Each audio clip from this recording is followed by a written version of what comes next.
We move on now to the Lee Shipper Memorial Scholarship presentations. There are some great ideas in this session. You definitely want to hear them. Before we transition, I would like to take a moment to recognize our partners and our sponsors.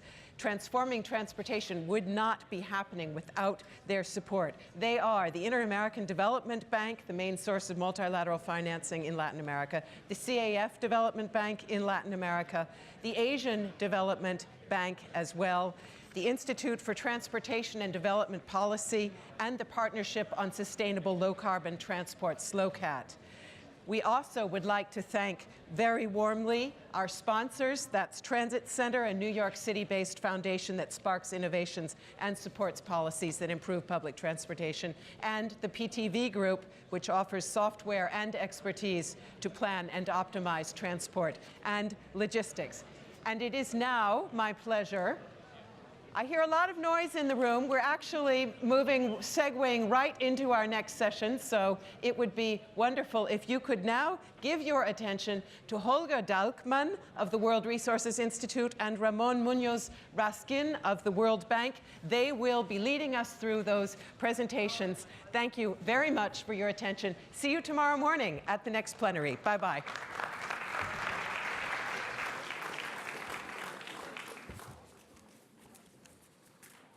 You want to come up?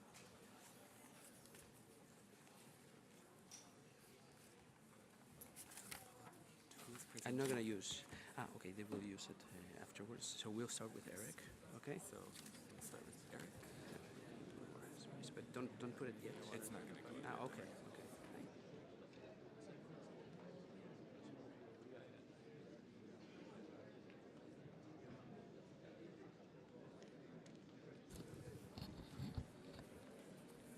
Hello, everyone. My name is Ramon Munoz Raskin.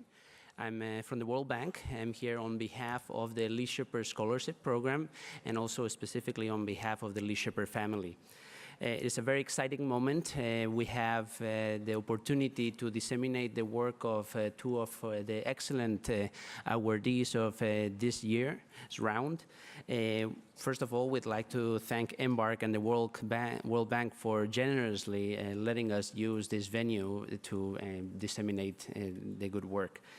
So for those of you who don't know, Lee Shipper, the person of who we are basing this scholarship for their memory, was a prolific physicist, researcher, and musician.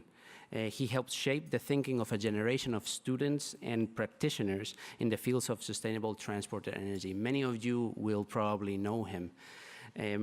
Lee helped us think outside the box and empowered us with the understanding that we can make this world a better and more sustainable place by shattering conventional assumptions.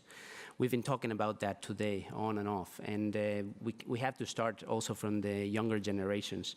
Lee, for those who know, you can share that he was able to energize us all and connect professional networks that would typically not sit together.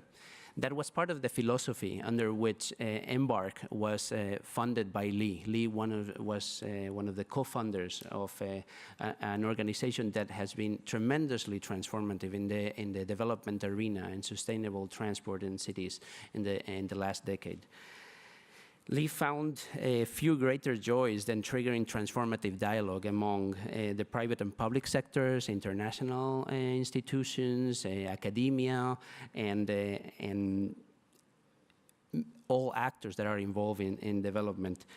And that is why Lee was one of the first promoters of what we have here today, transforming transportation. We met in the beginning. We heard that this is the 12th event, the 12th time we have transforming transportation. In the beginning, transforming transportation was something that was Lee's friends. Lee's friends were gathered together, and were 30, 40 friends. The idea was that taking advantage of the Transportation Research Board meeting that happens here in Washington at this time, this week, every year, the idea was to use that tremendous brain power on Earth, okay, and condensate it into a room to start talking about how we can actually be transformative. It was not about that supply-driven approach. Hey, this is what I've researched. It was about true policy dialogue. That evolved into what we have today, an event that we hope that continues, and that continues to be transformative as it is. So. When Lee passed away in 2011, and under the understanding that Lee's premature and surprisingly fast death and disappearance created a huge gap in the influence of future generation of sustainable transport, Holger Dalkman approached the Schipper family, and we discussed the possibilities that we could have, the alternatives to continue supporting the momentum of Lee's contribution and influence. That's how we came up with the idea of attempting at creating a scholarship in his memory. And since Lee thrived with working with students and empowering them to make a difference, we thought that the scholarship should support young students. Okay, basically that's one of the eligibility criteria. But young students that have the capability of triggering iconoclastic contributions and that could challenge conventional wisdom with their passion. And with the support of the Cell Foundation and many individual donors, some of you in this room, and we thank you, as well as leading scholars and policymakers, we initiated the scholarship program. We provide funding up to $10,000 per awardee, but also, and this is something that perhaps differentiates us from other scholarship programs, is that the idea is that these scholars, these young researchers also get access to the board members and to our network of professional colleagues who are leaders in the fields in which they work. And so we provide the continued support throughout the timeline of the scholarship. In the beginning, taking the idea through conceptualization, and later in developing the research, reviewing it, and helping them structure it in a way that will be eligible for academic publishing, blogs, or whatever type of means wants to be used to disseminate it. Last year, we had the opportunity in this forum to present the two first awardees, who were Fei Li from China and Sudhir Gota from India.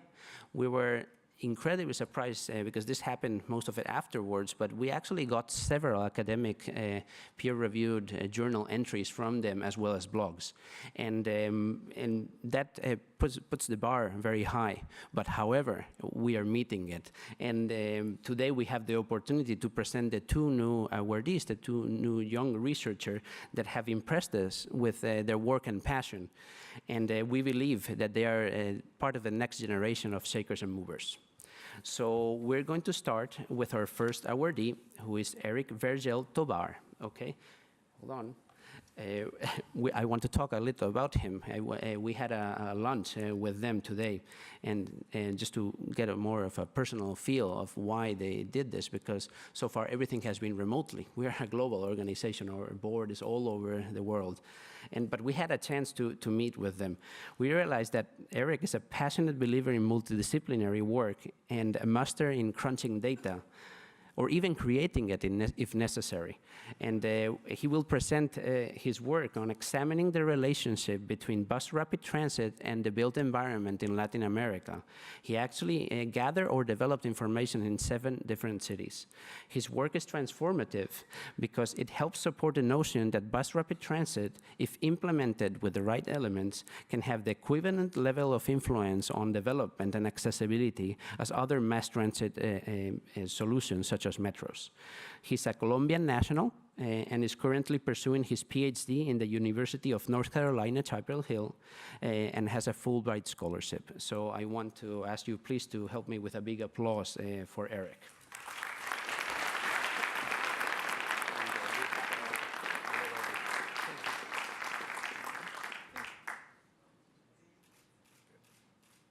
Thank you. That's good. All right, so I'll let Eric talk about what is really interesting. Thank you. Hello, everybody. Can Can we go back to the first slide, please? Okay.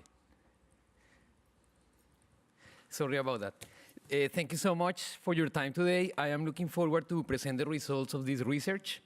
This is part of my dissertation project about the reciprocal relationship between BRT and the built environment in Latin America. This study includes 7 cities that I visited.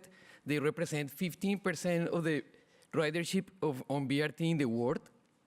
And these cities are cities implementing full BRT systems for more than 5 years of operation. And therefore, we selected them because they combine the right attributes and characteristics of BRT systems according to the literature and according to the guidelines about BRT systems. So the motivation is in line with the legacy of Dr. Lee Shepard, which is a research that is challenging the conventional assumption that if you have high levels of population density, that immediately leads the system to get high ridership levels. So this research is testing associations not only with population density around BRT stations, but it's also including built environment attributes in order to establish to what extent population density and other attributes are combining and influencing ridership levels. So according to the literature, it's not only density. There are other built environment attributes that have an influence on ridership levels. And when you combine them in a TOD framework, you get what is known the TOD ridership bonus.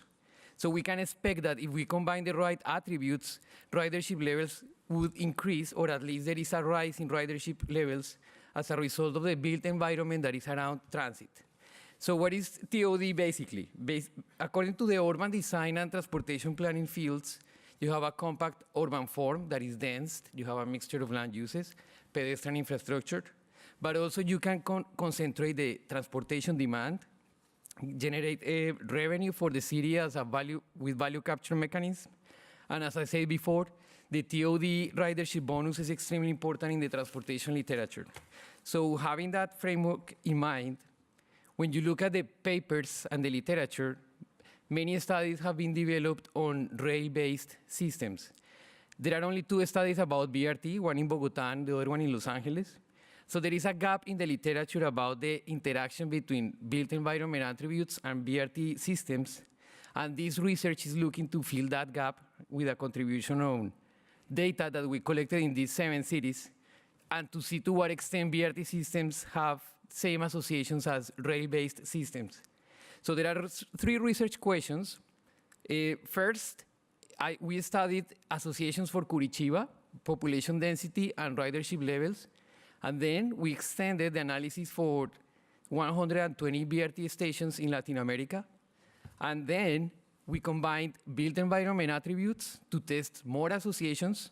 And finally, we tested the joint impact of built environment attributes and TOD around transit stations in these cities. In the case of Curitiba, we selected 87 BRT stations, all BRT terminals, 72 BRT stations. We excluded those stations that overlapped with BRT terminals. And as you see in the map, it's almost the entire network of trunk corridors in Curitiba that we included in the analysis. We collected this data with the support of the local government and the BRT agency in Curitiba. In the case of the 120 BRT stations in Latin America, the data was collected through fieldwork visits. I had the opportunity to walk around all these BRT stations and collect all this data. And basically, it's a database that is huge. It's more than 13,000 segments and more than 3,800 blocks. But that gives you an idea of what is exactly around BRT stations in Latin America, because there is always the problem of the lack of data regarding the built environment. So then you can calculate the percentage of segments by each attribute, as you can see in the map, or you can calculate the density of public spaces or facilities within the buffer area. And then you aggregate the data at the BRT station level, and you can include other variables like population density, distance to the closest activity node, and then you can start to see the connections and associations and relationships. In the case of Curitiba, we see that population density is positively associated with ridership. You can see here in the orange line the association for BRT stations. And when we include BRT terminals, the explanatory power of the model is higher. So the elasticity of 0.26 that we found in Curitiba is pretty close and sometimes higher than the elasticity you find in metro systems and light rail systems in North America.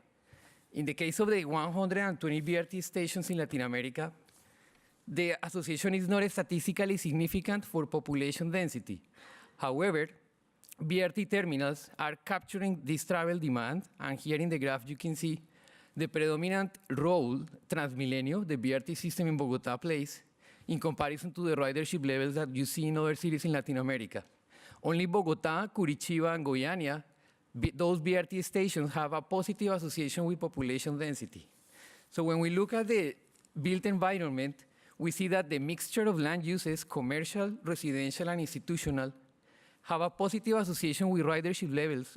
And you can also expect a rise on BRT ridership when you have developments of 5-story buildings or high-rise developments close by BRT stations. So this is telling us that in Latin America, the built environment is positively associated with ridership. When we look at non-motorized transport infrastructure and the presence of facilities, we also see a positive association in the sample of BRT stations. So what this is telling us is the importance of having facilities and to have a network for pedestrians to get access to BRT stations. The interaction between BRT terminals and high-rise developments on the right side of the slide shows if you have around BRT terminals high-rise developments, you can expect a rise in the association between the built environment and BRT ridership. When we take a look at TOD features, this means we combine all these variables into built environment factors. We can see that built environments that combine high-rise multifamily developments, land uses like commercial, residential, and institutional. And in addition to that, you have facilities close by. You can expect a rise in the association with ridership levels. So this means when we look at the type of urban development around BRT stations in historic centers with facilities and pedestrian infrastructure, we can expect a rise in the association. Or when you have a mixture of high-rise developments with commercial, residential, and institutional land uses, or BRT terminals that are combining all these characteristics, you can see a rise in the association. So what we are looking at here is the built environment is playing a significant role in this association. And for the discussion, I would like to mention these 4 points. First, Curitiba is telling us that the elasticity or the expected rise on ridership is similar to rail-based systems. So BRT systems are showing a similar association in terms of the levels of ridership and the relationship between the built environment and ridership. Even though the population density is not statistically significant in the whole sample, Bogotá, Curitiba, and Goiânia are showing a positive association. And in addition to that, we can see how TOD features are, I call this the TOD cocktail, which is you combine the right attributes around stations and you can expect a rise in the association with ridership levels. So here there are some of the characteristics that we should encourage planners and decision makers to promote around BRT stations so that we can make BRT systems more successful. If we think about the application of this research in countries like India, where there are no BRT terminals yet, we can encourage the development of BRT terminals as urban development projects, not transportation projects only. So we can include high-rise developments, non-motorized infrastructure, or land readjustment schemes that they are going to increase public spaces and the network that is going to provide access to the BRT station. And finally, policy implications from this research are we need to think about BRT station area plans. So for future BRT stations, we can predict ridership levels and suggest land use planning measurements that we can introduce before the introduction of the system, or we can make a baseline of TOD features around BRT stations in those that are already in implementation to establish what kind of measurements you want to introduce. And finally, further research suggests we can extend this methodology in other countries implementing BRT, include additional variables in the analysis, and test associations changing the buffer area. And finally, if we want to claim causality, this research recommends to introduce longitudinal studies to see to what extent the association is an effect of the BRT system. And I want to say thank you so much for the Lee Shipper Scholarship, all these institutions, my dissertation advisor, Professor Daniel Rodriguez, and all the people who have read and supported this research. Thank you so much.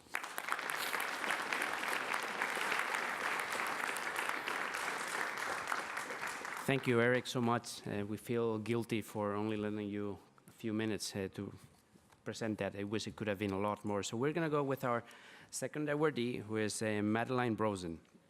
Mateline, she's passionate about understanding how people can make decisions about transportation choices and for researching to influence policymakers. Felt kind of guilty when I talked with her because her passion was overwhelming. And what she's going to present today is an international comparative analysis work on how cities can measure street capacity, challenging the current practices of considering predominantly automobile. She's a US citizen and is the program manager of the Complete Streets Initiative of the University of California, Los Angeles, and the assistant director for the Institute of Transport Studies. So please help me with a big applause to congratulate her, and we're going to give her her award.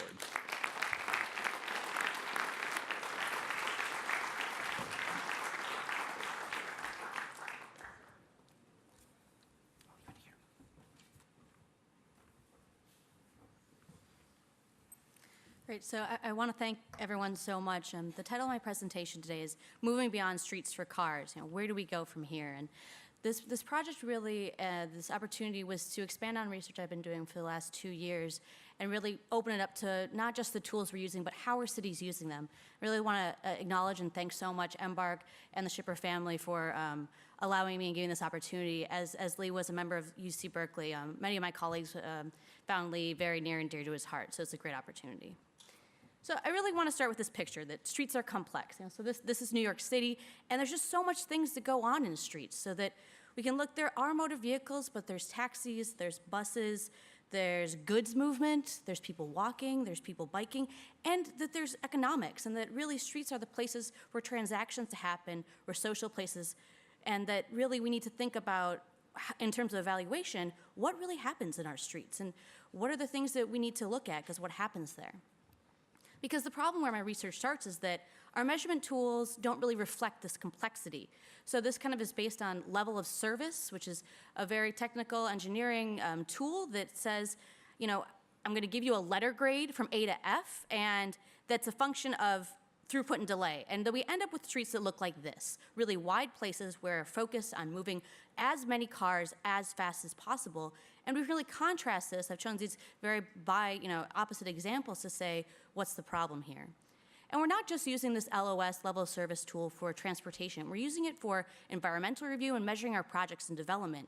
And when we're measuring projects just based on how they move cars, our response is to widen the roadway. And when we widen the roadway, we induce demand, which brings more cars. And then if we keep doing this, we're going to end up in this endless cycle. So we really need to think about a different way to approach this environmental review and what tools we're going to be using. So there's a number of reasons why the tool is problematic, and it really is that it doesn't measure a lot of things that go on in the complexity of streets. It doesn't measure the quality, how nice is it? Do you like walking there? The safety, which we heard a lot about in the last panel. Economics, we heard about land capture value and a number of different kind of economic and business transactions, greenhouse gas emissions, just the number of people. We're just focused on cars, not people. That's who's actually occupying cars and transit vehicles. And so this problem doesn't just exist in the US. That as part of this project, it took a chance to look at a little international review. And while it's kind of hard to say in terms of operationally how these tools are used, the Highway Capacity Manual, where this tool comes out of, is cited in international applications all over the world. And even places where there is a lot of walking, biking, transit, this tool is still being used, which focus on delay and throughput of motor vehicles alone. So this isn't just we need to fix the United States, but we need to think about for cities moving forward. So the highway capacity manual, to its help, actually added bicycle and pedestrian measures, but they're problematic for a number of reasons. They were based on examples in Florida.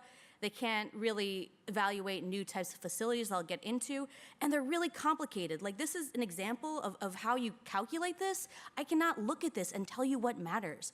And furthermore, they take all these different things, like measure the street width and capacity, and then put it into one grade, and you lose information in the process. Now, I just want to thank Jeanette Sedek-Khan for doing a great job of teeing this slide up to say that we're seeing so much of an explosion in the types of bikeways, really, and that this is just examples in U.S. cities of protected facilities that really feel safe, but we're seeing these internationally as well, as she showed in terms of her examples in Lima and London. And they look different each place, that we can put cars, we can put planters, we can have one-way, two-way, and so as the field evolves, we're going to need more tools for that. So as part of this research, I compared some tools out of Copenhagen where they have separated facilities. And there was a really great thing, like the city really knows separated facilities, so maybe their tool works in this case. And it can do it, but it's still complex and difficult. I mean, it's a logit model. I have a degree, but I don't know if I can explain a logit model to you in plain English. And I don't want to look at this and say, well, what should I do as a city planner? So, but as a good researcher, I wanted to test it out, and so I took a street and then varied improvements that a city might want to do, and at least it works intuitively. We tried different scenarios, and we said, from a separated facility that has parking and that ranked the best in this tool, to just one with kind of some paint and a lower cost maybe option, to a basic bike lane, to the purple line you're seeing at the bottom, which is the basic roadway. So even though it's complex, the results are intuitive, which is great. So beyond the tools themselves, I want to know, how are cities using performance measures? Because we can all create tools and talk about tools till we're blue in the face, but it doesn't matter if they're not used in practice. So I had an opportunity to actually talk to planners in both Copenhagen and New York, and I'll kind of explain why these cities were chosen, and really what I heard in terms of what they're doing in terms of evaluating street performance, particularly for sustainable modes. So the first case study is New York City. This is an exceptional place, as we've heard about all day today. This map is just really great that looking at, sometimes we think about walking just as you walk to work, but you walk to transit, you walk to your car. And this map is really great, showing that on all of Manhattan and even to some suburban boroughs, we're seeing that over half the people are walking as part of their commute. And we even know that actually people walk more for all the other trips you take in the day to your friend's house, the grocery store. So really in a place that walks a lot, how do they measure it? So I said their environmental review actually largely has extensive pedestrian measures. So they look at when a project comes in, how is it going to affect the corners in terms of people walking? Are the crosswalks going to be crowded? Are the sidewalks going to be crowded? And even to the subway stairwells. So they really have these very, complex tools looking at different times of day in many directions. And I was very impressed. I was like, wow, this is exceptional. But then my follow-up question was, if you're doing this analysis and you find a development has a significant impact, which is this kind of our term in this space, on pedestrian level of service, well, what do you do? And there wasn't an answer, and this is a problem. This is a really problem if we're doing complex analysis, but we don't actually have the response. So, that kind of signaled to me that there maybe is other ways that thinking about mobility that would actually kind of affect decisions that are made.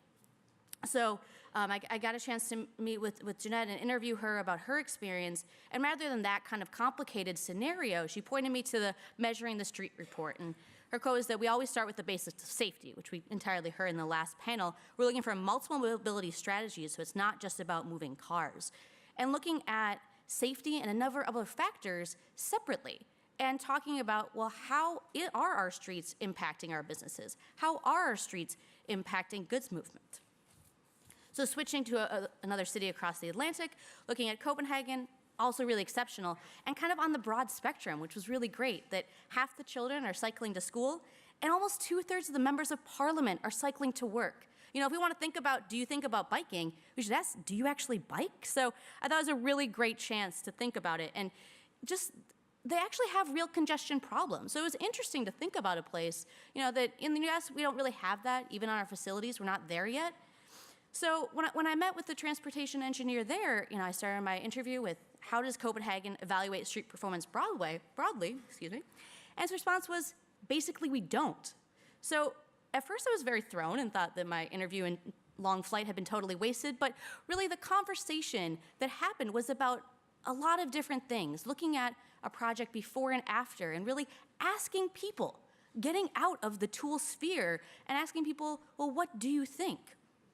And this, in terms of Copenhagen, is catalyzed and written down in what's known as the bicycle account. I actually saw someone walking around with a pamphlet that Bogota just came out with their bicycle account most recently.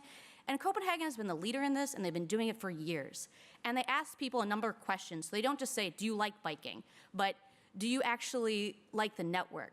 Is there a problem with width? Do we need to improve capacity, And asking a number of questions and tracking them over time, because these are the things that you as policymakers can actually respond to. So what do these reports have in common? And I think what it comes down to is they have 5 broad categories. Safety, which we heard about, mobility, how are actually people responding, economics, are projects good or bad for business, health, are people getting physical activity, and environmental preference. Do people actually like the facilities and the projects that we're doing? I think that we really live in a space very technically driven, and we kind of forget about this. So with my last point here, I want to instill a sense of urgency and kind of my takeaway that rather than trying to look for the right tool, just start looking at things. Because if we think about that picture in the beginning, that's really what's going on. It's complex. Let's not reduce it down. And my kind of ending point is let's think about data and what we want to measure for our street sustainability comprehensively, because that's really going to be the main point rather than complex equations. Because if you boil it down to a single letter, you reduce information along the way rather than actually having points that you can respond to and make our cities better. Thank you.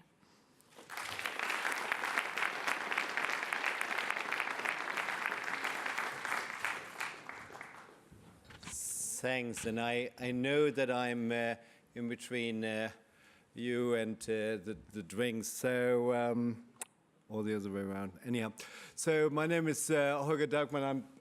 I'm fascinated by the presentations. Congratulations to both of the scholars, and they went through a very thorough process, which we're going through every year, and so. Congratulations again, and I think it would be really Lee would be proud, and I know, so if Lee would be in the room, he would think, well, it's 6:05, and he would either sit with a laptop and being connected also with the rest of the world, or would be already outside and having a drink. So therefore, all the warm words about Lee, I think Ramon said it really wonderful. So we can share all our memories also more at the reception. But let me thank the scholars. Let me thank particularly the supporters of the scholarship. So on the one hand, the Shell Foundation, who gave us a generous gift, but also a lot of individuals who supported, and seeing also Sam Zimmerman there, he's also one of the advisory members, but he also said that some said, oh, Holger, here, just I give you a check, I don't understand the website. So here, Ramon and myself are open to checks. There's also the website opportunity, because that also enables us also to continue also to support young people. I also, with their research, I also like to thank the advisory board, Sam Zimmerman, Mr. Sunder, also from Terry, Nancy Keat, and Ramon here. Lots of other people also helped with the evaluation, like Dario Hidalgo in particular this year. So with that, I just also like to close that we just got the next round of applications in. Currently also we have more than 75 applicants from all over the world, so please also spread the word about also this scholarship, so that we can also continue. And with that also, I thank you all also really listening in and encourage you to speak. We were a little bit tough on them, not allowing any question, but I think they deserve many questions and much of our attention. And with that, so now what Lee would prefer here, let's have a drink and continue the talk and have a good evening.